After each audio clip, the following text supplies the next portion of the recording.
अपने मौलिक अधिकारों और सदैव देश के प्रति अपने कर्तव्यों का पालन करूंगी।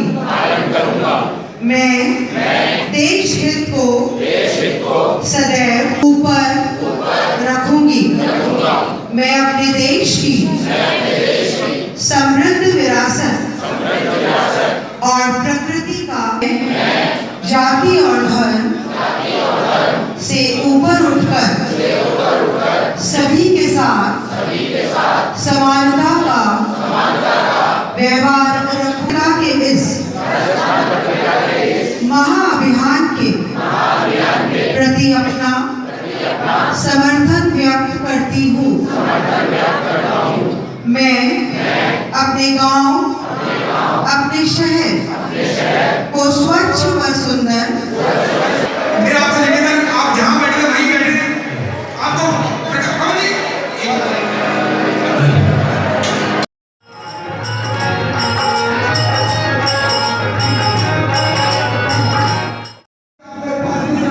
इसलिए आप बिल्कुल भी अपनी जगह पर बीच में बोले। कृपया आज जब प्रारंभ हो जाए तो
हाँ, किस तरह का आयोजन है और कब से जो है सिलसिला जारी हो चुका है मंदिर में पूजा अर्चना? ये आप मंदिर आपने देखा कि पहाड़ियों के चारों तरफ और पहाड़ी के बीच में मंदिर बसा हुआ है। ये मंदिर बहुत पुराना है, प्राचीन काल मंदिर है। यहाँ पे आप देखो कल रात से भजन संध्या चल रही है। आज सुबह से 4 बजे से श्रद्धालु आने चालू हुए, जो अभिषेक कंटिन्यू कर रहे हैं। कोई गन्ने जूस से कर रहा है, कोई इत्र से कर रहा है, कोई ठंडाई से कर रहा है और कोई आंकड़े के फूल चढ़ा रहा है। सबकी अपनी अपनी श्रद्धा के अनुसार सब जन अपना अभिषेक कर रहे हैं। तो ये जो सिलसिला है श्रद्धालुओं का कब तक जारी रहेगा? और ये देखो आप 4 बजे जो शुरू हुआ है सिलसिला, सुबह से 4 बजे चालू हुआ है, रात को 11 बजे तक यहाँ पे सिलसिला ऐसे पब्लिक आती रहेगी, श्रद्धालु ऐसे आते रहेंगे और महादेव का अभिषेक करते रहेंगे। आपको एक चीज़ और बता दूं, यहाँ पे जन्नेश्वर सेवा समिति की तरफ से 5 टन दूध की ठंडाई का वितरण भी किया जाता है।